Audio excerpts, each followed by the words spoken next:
हाँ साहब, उधार चाहिए था। हाँ भाई, कितना उधार चाहिए? यही कोई बस $1 ट्रिलियन दे दो। हैं? बे पागल है तू? 150 रुपया दूंगा। ये तो ₹20 हैं। हाँ तो बाकी 130 रुपये पुराने उधार के हैं। चल जा अब। आज हम बात करेंगे इस इम्पॉर्टेंट मिशन की जिसको आर्टिकल 4 मिशन कहते हैं। लेकिन उससे पहले जानते हैं कि आईएमएफ है क्या। आईएमएफ एक इंटरनेशनल ऑर्गेनाइजेशन है जो कि 1944 में बनी। इसके अब 191 कंट्री मेंबर्स हैं। इसका जो पर्पस था जिसके लिए बनी थी, it was to bring financial stability. It was kind of a lender of the last resort for the countries which are about to default. इसके बारे में आपको एक फन फैक्ट बताऊं।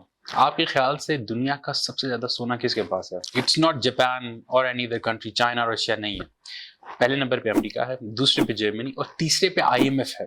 आईएमएफ के पास तकरीबन 2800 मैट्रिक टन सोना है एज अ रिजर्व। आईएमएफ का जो वर्किंग प्रोसीजर है वो ऐसे है कि आईएमएफ के जितने भी मेंबर कंट्रीज हैं वो कंट्रीब्यूशंस करते हैं और उसकी बेस पे जिन कंट्रीज को लोन लेना होता है वो लोन लेके और अपनी इकोनॉमी में इन्वेस्ट करते हैं। आईएमएफ की तकरीबन लैंडिंग कैपेसिटी $1 ट्रिलियन है, but it works on A quota system. America और यूरोप के पास सबसे ज्यादा कोटा है, which if we translate it to what it means कि decisive decision making basically is in the hands of Europe and America। वो अकेले ही कोई बड़ा फैसला वीटो भी कर सकते हैं और किसी बड़े डिसीजन को रोक भी सकते हैं या उसको पास थ्रू भी करा सकते हैं। You might have heard a lot of times कि आज $7 बिलियन का लोन मिल गया, $1 बिलियन का लोन मिल गया। तो वो लोन जो आ रहा होता है वो डॉलर्स में नहीं आ रहा होता, मतलब आ तो डॉलर्स में रहा होता है, लेकिन आईएमएफ को डॉलर्स में इशू नहीं करता। आईएमएफ की अपनी एक करेंसी है जिसको कहते हैं स्पेशल ड्राइंग राइट। ये बेसिकली 5 करेंसीज की बास्केट है जैसे कि USD, euro, GBP, Chinese yuan and Japanese yen. अब जरा इंपॉर्टेंट बात करते हैं कि आईएमएफ का जो बेसिक पर्पस है फाइनेंशियल स्टेबिलिटी, क्या वो वाकई में ऐसा ही है? आपको 2 छोटी सी एग्जांपल्स दूंगा। 2010 और 11 के बीच में ग्रीस बेसिकली एक डेट क्राइसिस में फंस गया। आईएमएफ से लोन लिया एंड उसके साथ आई ऑस्टेरिटी मूवमेंट्स। ऑस्टेरिटी मूवमेंट क्या थी कि टैक्स बढ़ाओ और खर्चा कम करो। इवेंचुअली उसका नतीजा ये निकला कि जीडीपी ऑलमोस्ट 25% गिर गई। जब जीडीपी 25% गिरी तो अनएम्प्लॉयमेंट भी बढ़ी। अनएम्प्लॉयमेंट कितनी बढ़ी कि 1% in the 4 people got unemployed and they had no job to do. Same example अगर आप लें ज़ाम्बिया की, ज़ाम्बिया ने बैंक्रप्सी फाइल की। रीजन पीछे क्या थी?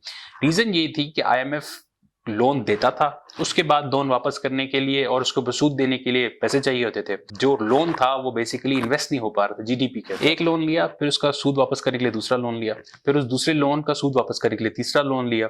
तो this system is not sustainable, it collapsed. और फिर 2020 में ज़ाम्बिया ने अपनी बैंक्रप्सी फाइल कर दी।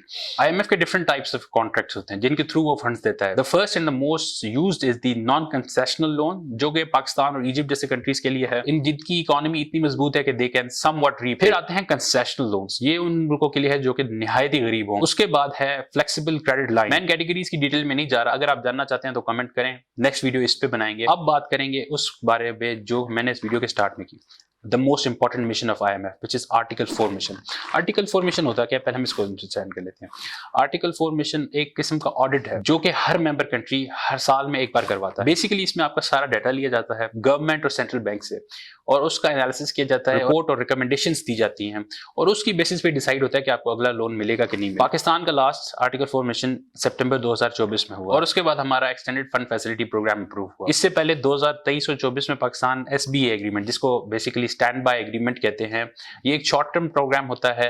पाकिस्तान ने वो 9 मंथ का कंप्लीट किया, उसके बाद ये हमारी एक्सटेंडेड फंड फैसिलिटी अप्रूव हुई। पाकिस्तान तकरीबन 25 बार आईएमएफ के पास जा चुका है for different kind of agreements over the years. This is just too high of a number. अब बात करते हैं इस वीडियो के द मोस्ट इंपॉर्टेंट पॉइंट के बारे में। हर आर्टिकल 4 मिशन के साथ पॉलिसी रिकमेंडेशंस भी होती हैं।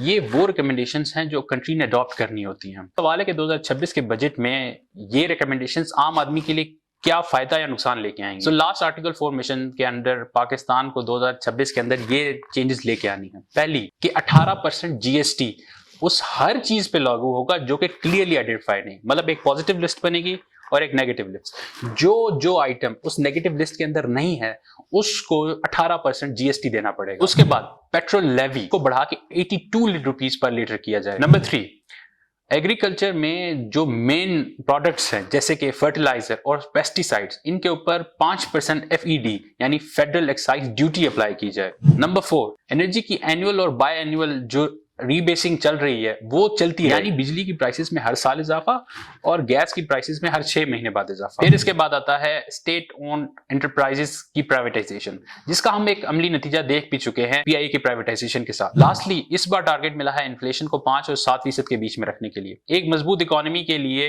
Inflation should be between 2 to 4%। तो सवाल यह है कि क्या लोन्स लेके हमेशा गरीब ही रहना है? नहीं, मुल्कों ने हमेशा लोन्स भी लिए, उनसे इंप्रूवमेंट्स भी की, उनसे अपनी जीडीपी बढ़ाई और उसके बाद दे बिकेम इंडिपेंडेंट। सो हमें भी इस मॉडल पे चलना होगा। हम भी पैसे लें लेकिन उस पैसे को इन्वेस्ट करें राइट जगह पे। राइट जगह क्या है? इंडस्ट्री में। इंडस्ट्री चलेगी, उसी के बाद हम ये ग्रोथ कर सकते हैं, वरना हम भी ज़ाम्बिया की तरह लोन लेते रहेंगे और आखिर में एक ऐसा टाइम आएगा जहां पे हमारे पास लोन चुकाने के लिए पैसे नहीं होंगे and eventually we will default. एक कंट्री का सिर्फ स्टेटस नहीं तब्दील करता दुनिया में, but it also kills the lifestyle of the people living in it.